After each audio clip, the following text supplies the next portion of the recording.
Setelah kesempitan akan datang kekeraman. Wa ba'da syiddati yakunul makhraj. Dan setelah ada kesulitan, yakul makhraj akan ada jalan keluar. Qala mufassirun, para ahli tafsir mengatakan kana Rasulullah sallallahu alaihi wasallam fi Makkah fi dhaiqin wa shiddatin wa ashabihi. Bisababi adal musyrikina lirrasuli wal mu'minina wa wa'adahum Allahu bil yusri kama addada alaihim ni'ama fi awal surati tasriyatan wa ta'nisan lahu. Para Rasul mengatakan adalah Rasulullah SAW di Makkah, di Mekah fi dhaiqin wa shiddatin, dalam keadaan yang sempit dan sulit, wa ashabuhu. Bukan hanya Rasulullah, sahabat dan para sahabatnya pun mengalami hal yang sama. Kenapa?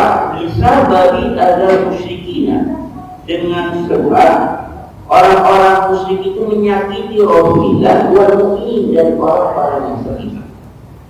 Maka fawadahullahu bil yusri, Allah janjikan kepada Rasulullah dan kepada para sahabatnya bil yusri, dengan kemudahan.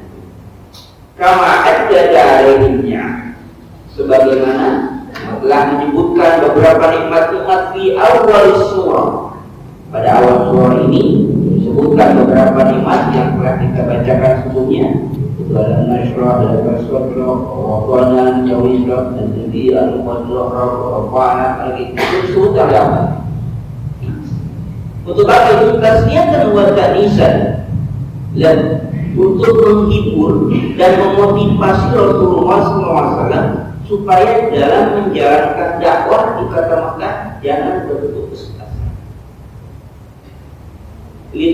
Litatayyi banasuhu wa yaqwi rajahu, supaya menjernihkan hatinya, jiwanya, dan memperkuat harapannya. Wa kana Allahu ta'ala yaqul innal ladzi an'ama 'alaika bi an-ni'mil jalilati yansuku 'alaihim wa yadhharu amra. Wa yubaddilu laka hadha 'usri yusrin qarib. Seolah Allah akan berfirman, sesungguhnya orang-orang yang telah memberi nikmat akan engkau dengan nikmat-nikmat yang tinggi ini.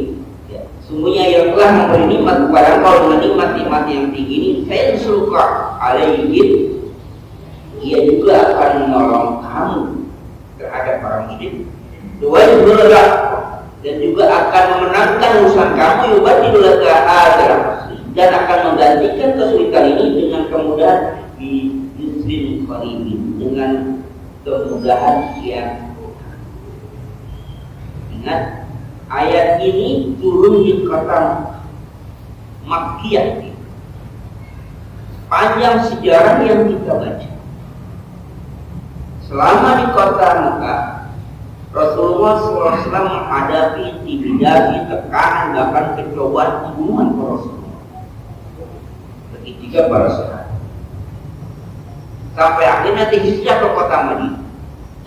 Pertanyaan kita adalah, kapan innamal usri yusra ini kapan? Kemudahan yang Rasul mendapat itu kapan? Yang menjadi itu kapan?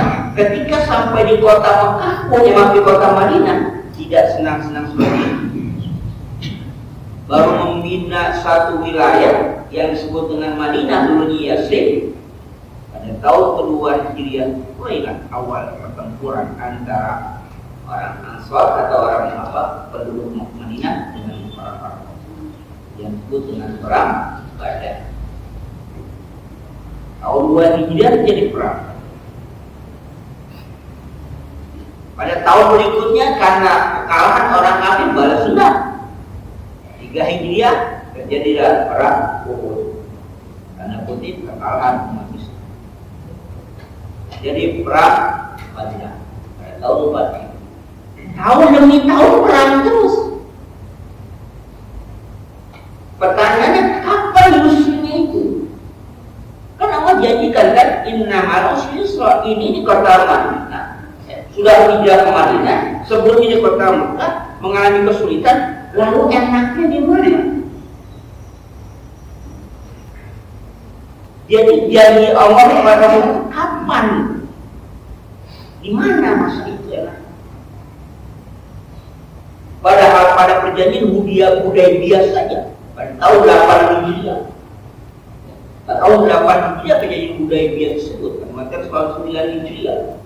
Itu pun Rasulullah karena kutip sudah enak ingin berangkat menuju Mekah untuk apa? Untuk haji. Tapi itu juga nggak jadi, dicegah di mana? Di Hudaybiyah. Terjadilah perjanjian Hudaybiyah di situ. Tapi kemudian orang kafir Mekah melanggar perjanjian itu. Pada tahun berikutnya 9 Hijriah terjadilah futuh Mekah. Sudah Rasulullah bisa berhaji. Yang akhirnya di padang Arafah turun ayat al-yawma akmaltu lakum dinakum atmamtu alaikum ni'mati wa raditu lakum al-islam. Itu di Arafah. Yang setelah itu, setelah beberapa lama setelah haji, kalau dia di Arafah kan masih bulan berapa? Bulan Hijriah. Bulan Hijriah terjadi apa?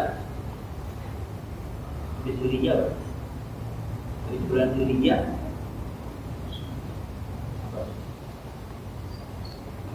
Ya, jangan ya, Muharram, ya, Muharram, Safar, Rabiul Awwal. Nabi wafat mana? Di Rabiul Awwal. Gak lama setelah ayat turun tentang Arafah, kemudian ayat ya Rasulullah ayat nasirul fi din afwaja. Abdullah bin Abbas mengatakan itu terjadi, itu menunjukkan bukan tentang futuh Mekah, tapi ajar Rasulullah sallallahu alaihi wasallam. Artinya kalau itu dianggap kemenangan, dianggap kemudahan dianggap satu kesuksesan bagi Rasulullah, maka nggak lama. Karena setelah itu Nabi nanti merasakan sakit-sakit karena sudah tua dan sampai akhir hayatnya Rasulullah sakit. Itu terjadi pada wafatnya Pak. Nah, kapan? Pada Rabiul Awal. Pada tahun 12 Hijriah Rabiul Awal itu Rasulullah wafat pada hari Senin. Hari Senin 12 Rabiul Awal tahun 12 Hijriah Rasulullah wafat. Artinya sempit sekali kalau memang itu dianggap apa? Sebagai ma'al usri yusra itu kan ya. Ini kan dari Mekah ke Madinah kan lama. Di mana Rasulullah menikmati yusranya itu? Artinya apa? Kemudahan kenikmatan kapan? Sedangkan sepanjang tahun ada riwayat Rasulullah itu kan ada yang namanya Ghazwa, ada yang namanya Syariah. Ghazwa itu perang yang diikuti bersama Rasulullah dengan 9 kali. Yang Ghazwa Syariah itu peperangan yang Rasulullah ikut tapi mengirimkan ekspedisi, artinya mengangkat panglima perang untuk memimpin, nggak langsung. Makanya kalau diperhitungkan, diperkirakan itu bisa rata-rata dalam setiap bulan itu bisa jadi perang. Kalau kecil atau besar, kalau perang besar itu minimal 1 tahun 2 kali perang. Kapan enaknya? Nah, janji Allah inna ma'al usri yusra ini kapan? Sedangkan Rasulullah dalam hidupnya perjuangan. Gak ada masa-masa tenggang enak itu, gak ada di sana. Maka yusranya itu kapan ditanyakan? Ketika ayat ini dikumandangkan ulama di kota Mekah, kapan Rasulullah masuk? Nah, pada akhir-akhir tur al-yawma akmaltu lakum itulah Abu Bakar As-Siddiq merasakan bahwa ini adalah puncak dari kesuksesan Rasulullah. Setelah berdakwah sekian belas tahun, kemudian ada semua lebat Quraitan Nasir Quruna fi dunia wajah. Abu Bakar katakan ini akhir wafat Rasulullah. Nah, kalau itu wafatnya, maka Rasul nikmatin apa dia? Kenapa? Kebahagiaannya tidak panjang. Karena kebahagiaan bagi Rasulullah adalah ketika Rasulullah sukses dalam menjalankan misi kenabian. Misi Rasulullah. Itulah kebahagiaan Rasulullah ketika Rasulullah sukses dalam menjalankan amanah sebagai seorang Rasul, menyampaikan risalah kepada umatnya. Itulah kesuksesannya, itulah kebahagiaannya. Kalau itu sudah selesai, mau ngapain lagi? Ya sudah, kembali. Kenapa? Tugas sudah selesai, kontrak sudah selesai. Mau ngapain lagi ke dunia? Nah, setelah itulah Abu Bakar As-Siddiq memahami itu, dia menangis. Bukan nggak memahami. Bahasa kita nggak tahu kalau itu adalah di mana tanda Rasulullah akan ditarik. Apa Abu Bakar As-Siddiq? Kalau agama sudah sempurna di dunia ini, apa gunanya seorang Rasul ada di dunia? Maka dia akan pasti kembali. Kata Abu Bakar As-Siddiq. Umar Khattab baru paham. Benar juga. Kalau begitu puncaknya haji sudah, rukun Islam sudah selesai semua kan? lima rukun Islam sudah selesai semuanya, haji sudah selesai, apalagi mau diajarkan selesai, maka apa? Tugas kan? Jadi kehidupan ini kalau sudah sampai pada puncaknya, sudah selesai, akan turun. Udah sampai puncaknya, akan turun. Nah, mau naik lagi? Enggak, akan turun sudah. Itu harus disadari. Rasulullah sadar betul ini. Sederhananya begini Pak, kita nanam pohon nih, pohon apa kira-kira? Pohon pisang. Kita dari kecil catat itu pohon pisang, berbuah. Terus buahnya bagus, matangnya rata, kuning tuh kan. Kalau buah kuning yang udah jarang adanya gitu. Terus kalau dia udah matang kita ngapain? Yuk mau liatin aja gitu. Kalau kita lihat aja lama, ini busuk. Lalu kita apa ya?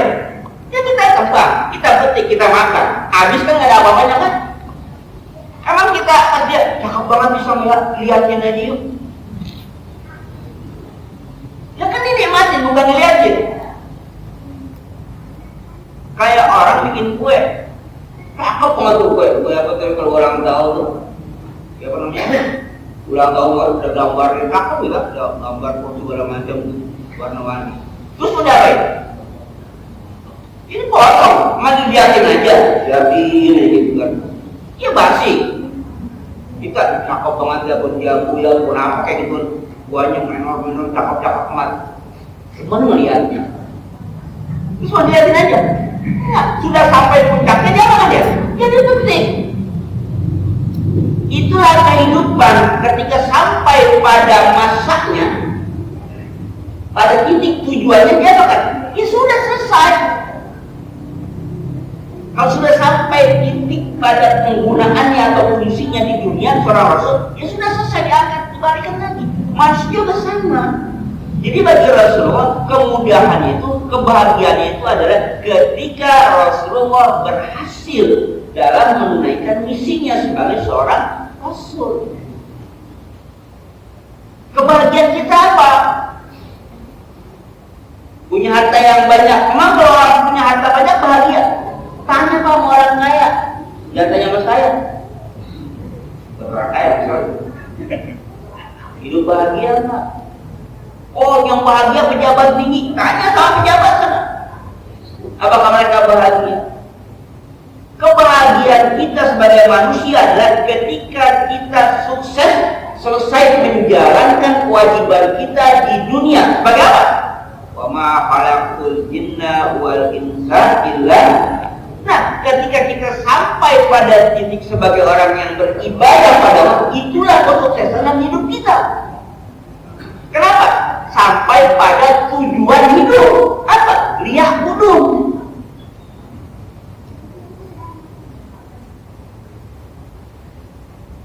Bukan kekayaan, bukan jabatan atau ketenaran.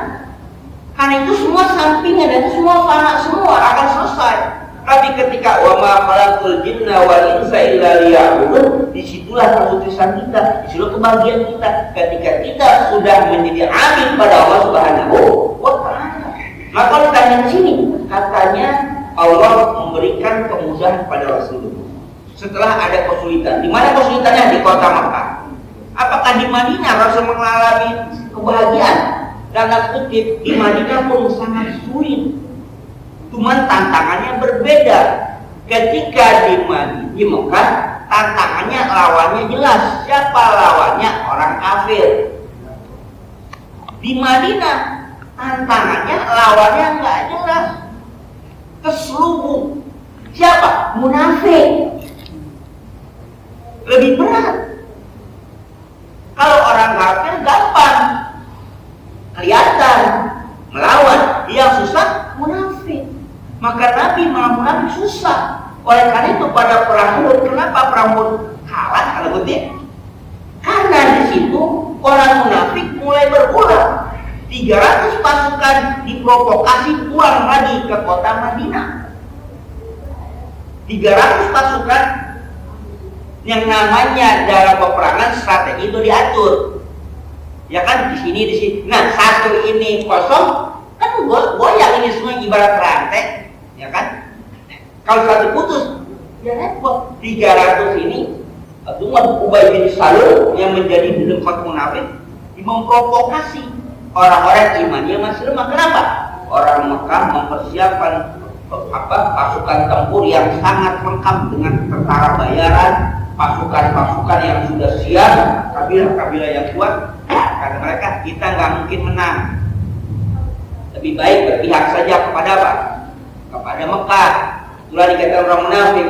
Akhirnya terprovokasilah sekitar 300-an itu pulang lagi ke kota Madinah. Nah, maka pasukan Islam nggak genap sampai 1000, nggak, cuma sampai 700-an pada saat itu. Susah, tantangannya beda. Maka wajar kalau kata Pak Karno dulu kan, mereka berperang melawan siapa? Melawan penjajah. Jelas orang nanti kalian akan melawan bangsa sendiri. Sekarang kami perang berjuang melawan penjajah, yang jelas siapa yang menjajah. Tapi kamu nanti berperang melawan bangsa sendiri. Hanya begitu. Terbukti atau enggak warang suara. Yang lebih susah ketika apa? Melawan bangsa sendiri. Dan Nabi melawan orang munafik susah. Mau dibunuh tapi saudara sendiri, enggak dibunuh, merusak. Maka Makanya ia memberitahukan mereka itu siapa-siapa munafik, wahyu yang mengasih tahu. Tapi itu dirahasiakan. Maka Rasulullah mempunyai catatan, disimpanlah pada seorang sahabat namanya Uzaifah bin Al-Yamani, sahibi sirri Rasul, pemegang rahasia. Rahasia apa? Nama-nama orang munafik yang ada di kota Madinah. Tapi nggak boleh dibuka, dirahasiakan. Kalau dibuka berbahaya. Jadi tambah sulit perjuangan di kota Madinah. Ya, di kota Madinah lebih aman, lebih kondusif dibandingkan Mekah, iya. Tapi bukannya berleha-leha Rasulullah. Masalah umat begitu komplit ketika di kota Madinah. Karena permasalahan ada orang Yahudi di sana, bagaimana mengatur kehidupan bersama orang Yahudi, ada orang Nasrani, itu tadi ada orang munafik, belum lagi konsultasi dengan masyarakat Islam itu sendiri yang masih baru. Menyatukan orang Muhajirin dengan orang Ansor susah. Menyatukan orang Muhajirin dengan orang Ansor susah, Pak. Menyatukan budaya itu susah.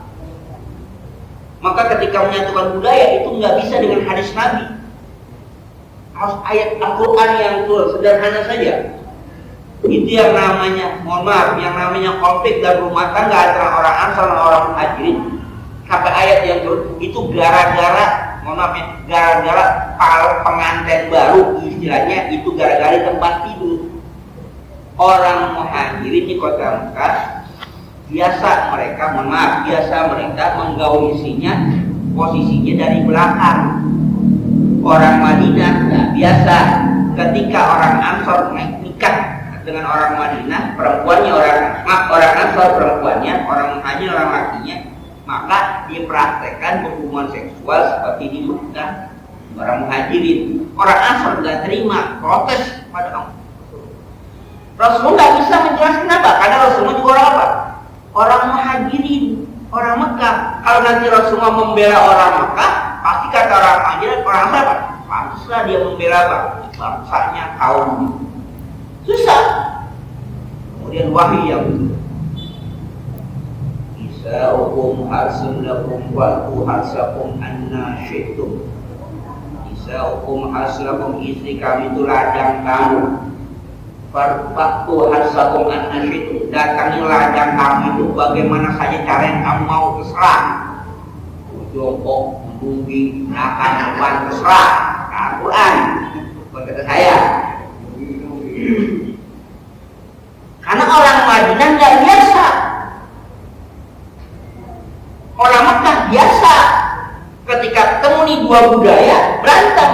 Kalau nggak ditengahi, ini bisa jadi perceraian. Ngadu ke Rasulullah. Pak, jadi Nabi ini betul ya, apa aja diaduin. Rumah tangga berantem, ngadu ke Nabi. Punya utang, ngadu ke Nabi. Yang tetangga, ngadu ke Nabi. Sampai panenan gagal, ngadu ke Nabi. Punya utang, ngadu. Nabi ngadu semua. Ini ibarat kalau di RT gak bisa tidur, Pak. Diadukan semua, dan semuanya nggak terselesaikan dengan Nabi. Nabi kadang-kadang nunggu wahyu juga. Artinya apa? Di Madinah pun sulit.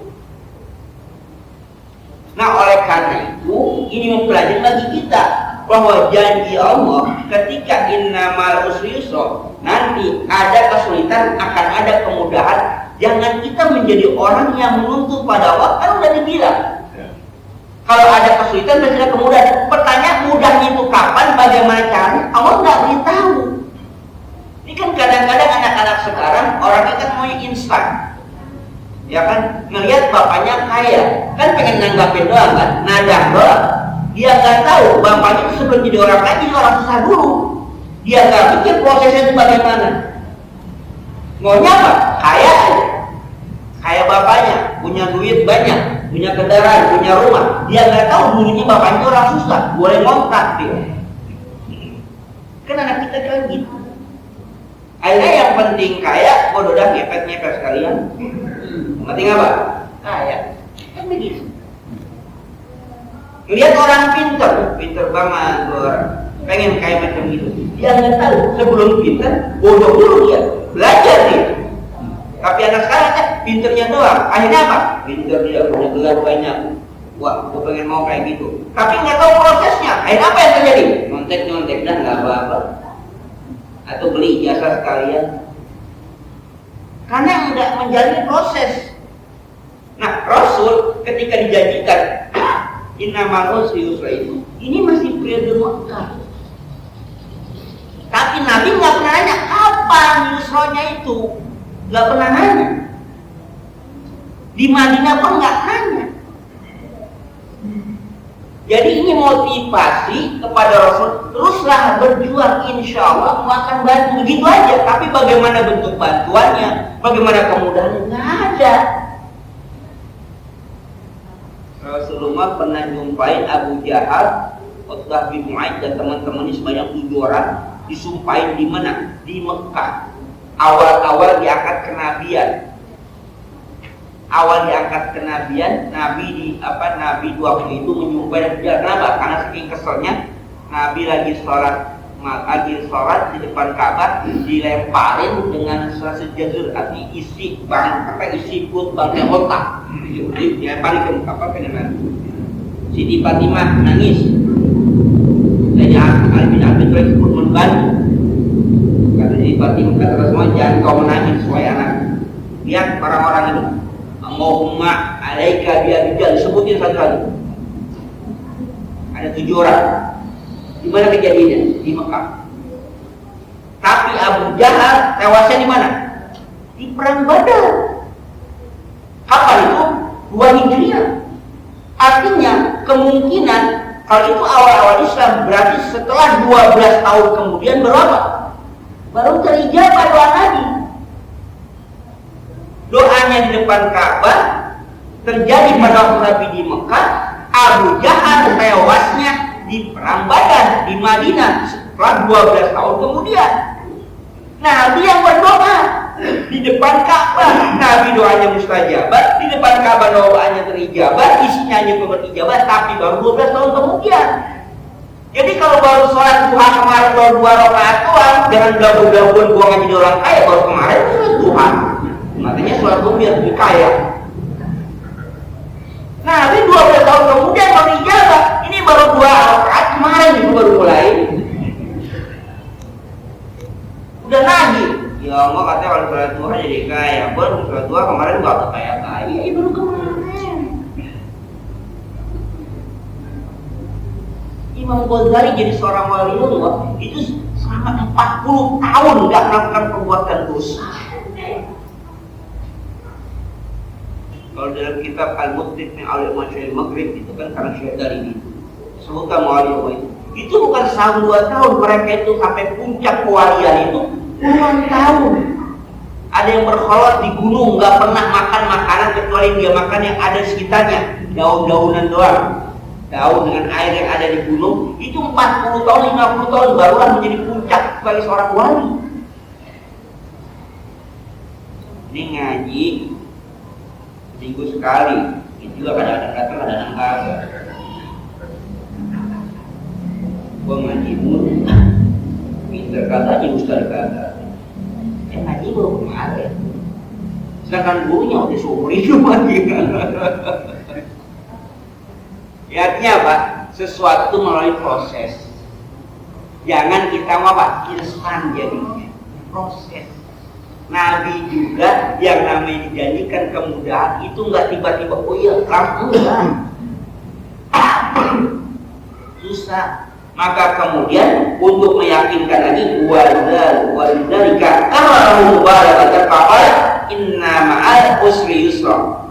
Kemudian Allah ulang lagi kata-kata itu di ayat selanjutnya inna ma'al usri yusra. Yang pertama fa inna ma'al usri yusra. Inna ma'al usri wahai masih takdir. Apa tujuannya? Mubarakatan. Penekanan, kepastian. Saya terfaradu ba'da baiki wal yusru ba'da usri fala tahzan wala tahzan. Jadi kata Allah nanti akan datang setelah kesulitan akan datang kemudahan, setelah kesulitan akan datang keluasan. Itu janji Allah. Maka fala tahzan, jangan kamu bersedih dan kamu kita wala tahzan, jangan kamu bosan untuk melaksanakan dakwah perintah Allah. Nanti akan ada waktunya. Itu janjinya. Maka dalam hadis katakan tidak akan mengalahkan kesulitan dengan kemudahan. Nanti apa? Kemudahan akan tetap menang, tidak akan terkalahkan. Itu janji Allah. Tapi Allah berjanji, Nabi nggak pernah nagih, gitu. Nabi nggak pernah nagih kapan, gitu. Nabi nggak pernah nagih janjinya sampai pada waktu perang Uhud. Sampai bagaimana melihat para sahabat yang syahid di perang Uhud di hadapan Nabi. Abu Bakar As-Siddiq melihat bagaimana duka citanya Rasulullah. Kata Abu Bakar As-Siddiq, engkau tugasnya hanyalah memohon kepada Allah. Kami yang akan menghadapi. Jadi Rasulullah itu bagaimana supaya kalau Nabi turun langsung berhadapan akan bahaya akibatnya. Karena dilindungi oleh para sahabat, kata Abu Bakar Siddiq, engkau mohonkan pada Allah biar kami yang menghadapinya. Tidak bukan perjanjian, tapi Rasulullah itu punya satu senjata pamungkas yang disebut dengan doa pamungkas. Apabila doa itu dibacakan, maka tidak ada akan lagi doa itu. Jadi seorang tiap Nabi punya doa pamungkas. Ketika doa itu diucapkan, maka selesai urusan dan tidak akan ada doa lagi selain. Doa itu sudah digunakan oleh para nabi. Nabi Nuh sudah menggunakan doa itu untuk menenggelamkan umat. Nabi Musa dan sudah menggunakan doa itu. Nabi dalam keadaan sulit apapun, senjata pamungkas berupa doa mustajabah tidak pernah Rasulullah gunakan. Apakah Rasulullah? Aku simpan doa itu nanti untuk umatku di akhirat, akan aku jadikan syafaat bagi umat. Nabi kita. Kalau Nabi gunakan itu di dunia, selesai urusannya di dunia, habis orang-orang yang tentang Nabi itu binasa semuanya, selesai. Tapi kata Nabi, akan aku simpan doa itu nanti di akhirat untuk umatku, akan aku jadikan syafaat bagi untuk umatku nanti di akhirat. Maka di akhirat tidak ada seorang pun yang dapat memberikan syafaat, hanya Rasulullah SAW memberikan syafaat. Mereka datang kepada Nabi Adam. Nabi Adam pun angkat tangan. Kenapa? Aku pernah berbuat maksiat sehingga dilemparkan atau dikeluarkan dari surga. Datang ke Nabi Ibrahim, sama. Datang ke Nabi Nuh, sama. Dan Nabi Isa, sama. Mereka semuanya nggak bisa memberikan syafaat. Kenapa? Karena mereka pernah bersalah ketika di dunia. Dan mereka sudah menggunakan senjata pamungkasnya untuk membinasakan umat-umat alternatif yang melawan dan menentang. Tapi ketika datang ke Rasulullah, Rasulullah langsung sujud di hadapan Allah Subhanahu wa Ta'ala. Kata Allah, apa yang kau inginkan? Memberikan syafaat. Maka setelah itulah para nabi bisa memberikan syafaat pada umatnya setelah Rasulullah memberikan syafaat. Kenapa? Karena Rasulullah menyimpan satu senjata di mana tidak digunakan di dunia. Kalau itu digunakan, selesai. Kalau di perang, ya di perang. Apa ketika di mana? Di ketika Rasulullah di Taif, ketika di Taif, berdakwah di Taif, Rasulullah ditimpukin, diejek, dicaci, dimaki sampai diteriakin orang gila oleh anak-anak kecil Taif. Mereka Jabal datang, ya Muhammad, mohon kepada Allah, akan aku timbangkan pondok Taif ini dengan gunung. Apa Rasulullah? Jangan.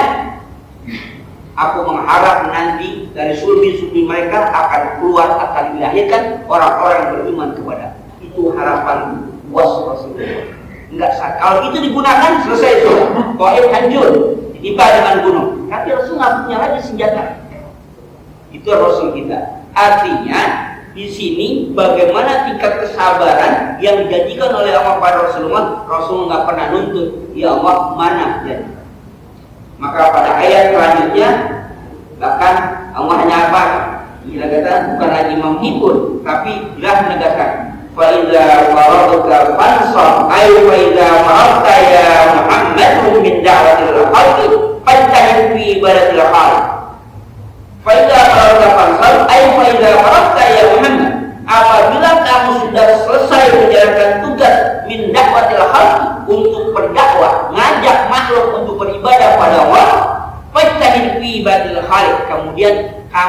dihadirkan bersungguh-sungguhlah untuk ibadah kepada Allah Subhanahu wa Ta'ala. Kalau sudah tugas dikerjakan, dilaksanakan, sudah selesai. Setelah itu apa? Fajtahid fi ibadatil khaliq. Sungguh-sungguh beribadah kepada Allah. Wa idza ta'aita min umuri dunya fata'ta saka fi akhirat. Kalau selesai urusan dunia, sudah fokuskan diri kamu untuk urusan akhirat. Ya kan? Ini malam Kamis, tadi pagi yang ojek ada tugas kerjaan ojek, yang dagang ada yang dagang, yang ke kantor ada yang ke kantor. Sudah selesai urusan. Baik apa? Sudah selesai. Jangan dipikirin mulu. Nggak bisa tidur kita. Maka kalau tidur, selesaikan, serahkan urusan Allah Subhanahu wa Ta'ala. Maka kalau mau tidur ada doa yang dibaca ketika kita mau tidur. Doa itu adalah penyerahan urusan kepada Allah. Apa doanya? Apa doa mau tidur? Mau menjadinya syaitan. Cuma tak kemana-mana dikit.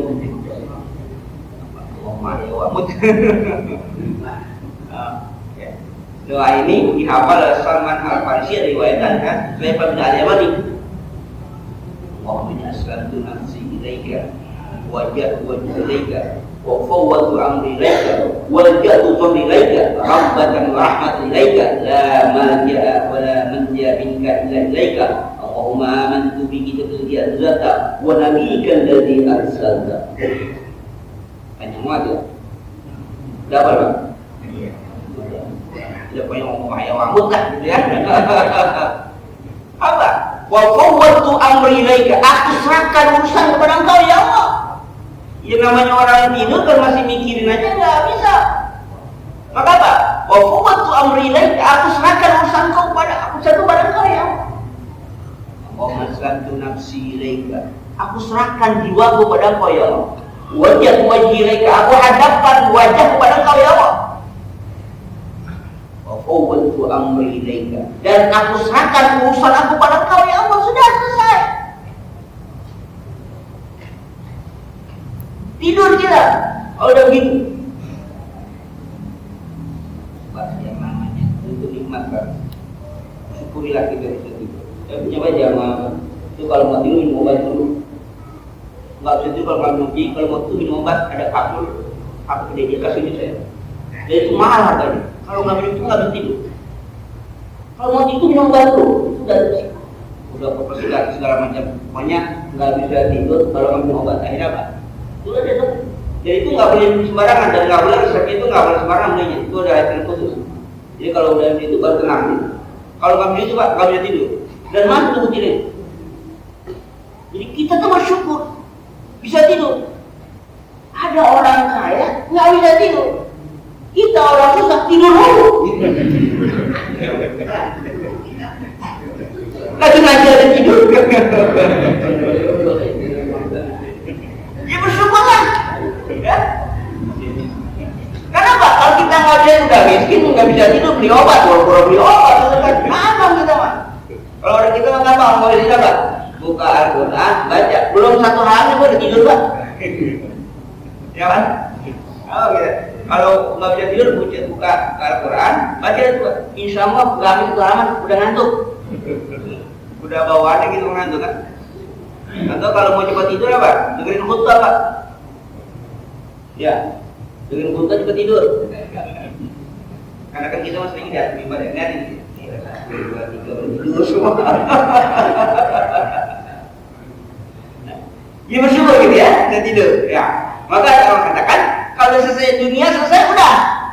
Fajtahid fil akhirah. Udah ibadah pada Allah. Nah, wa ila rabbika farghab aqim ala ammaka wa rabbataka fi ma'indaka la fi hadid dunya faniyati. Katamu ya rabbika farghab dan selesai wa ila rabbika farghab kepada Allah kamu berharap. Apa maksudnya ala ammaka? Jadikan tujuan kamu itu wa rabbataka harapan kamu itu fi ma'indallah yang ada di sisi Allah. La fi hadid dunya al-faniyati. Bukan tujuannya untuk dunia yang fana ini. wala tajli dunya barahamina wala mablagha ilmina. Wala tajli dunya barahamina. Jangan kau jadikan nyawa dunia ini menjadi apa? Mablagha ilmina, tujuan. Wala mablagha ilmina, jangan tujuan dari kehidupan kita, ilmu kita untuk dunia, itu jangan sampai. Maka faiza faraqta fansal, udah selesai urusan dunia, serahkan pada Allah, kita hanya berharap pada Allah. Jangan mengandalkan kehidupan dunia ini. Maka kemudian dikatakan oleh Ibnu Katsir, al-makna idza faraqta min umuri dunya wasghariha wa qatatta ala qatiha fansal ila ibadah. Ketika kamu selesai dari urusan dunia, wasghariha, segala yang menyibukkan dunia, wa qatatta ala aqaha, dan sudah terputus dengan hubungan dunia, fansal ila ibadah, maka fokuskan untuk ibadah. Wa qum ilaiha nasyitan faqal bal, bangkitlah, bangunlah dengan nasyid, apa? Dengan sungguh-sungguh, dan sampai kata itu sampai berbusarnya, Pak, sampai kita susah payah untuk ibadah pada Allah Subhanahu wa taala. Wakhlis li rabbika niyyatan rabbah, niatkan ikhlas, niatkan Allah, mengharapkan Allah Subhanahu wa taala. Urusan dunia sudah selesai. Itulah kaidah faraqta. Kepada Nabi disarankan, bukan disarankan, diperintahkan, udah kamu tugasnya cuma menjalankan perintah, udah berdakwah sampai ke namanya tidak faraqta.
Ya, jadi setelah urusan selesai, serahkan kepada Allah Subhanahu wa Ta'ala. Jangan lagi dihayal-hayalkan. Maka semua lau itu syaitan. Lau itu syaitan. Artinya kalau gua bumi coba kalau gua itu usah lagi.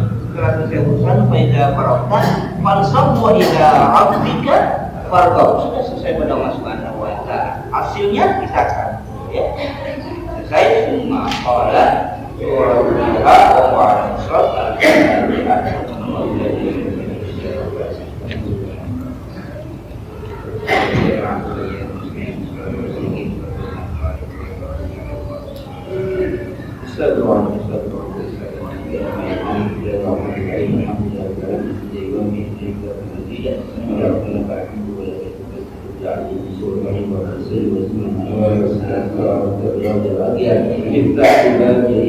سيدنا محمد مختار ولا بحار العقل عافية جلال مقبلنا طعما لنا لنا ما يقول وسمع من يقول وسمع بالله من حياتنا وسمع من نافع وفرنا ذكيا وقضى فرقم نار ولسانا تكرما سجميلا يكتب كثيرا وجبرانا طيبا مبارا أوشير لا تعالى حتى فيها نريبا عجيبا عالما توفيقا حتى رحمتك يا رب العالمين اللهم حقا حقا سنتك وأن الباطل والباطل والباطل اجتنابا وما جمعنا على لما مرحوما وتفرقنا من بعد مرحوما وسميك كل من رسولك واتبع إلى سنة رسول الله وتوفنا لا من رسول الله وارزقنا ثم جاوز جبريل سكا حبك حب محبك وحب ما بلا حبك حبك حبا إليه الصلاة اللهم بارك لنا في رجب وشعبان وبلغنا رمضان اللهم بارك لنا في رجب وشعبان وبلغنا رمضان اللهم بارك لنا في رجب وشعبان وبلغنا رمضان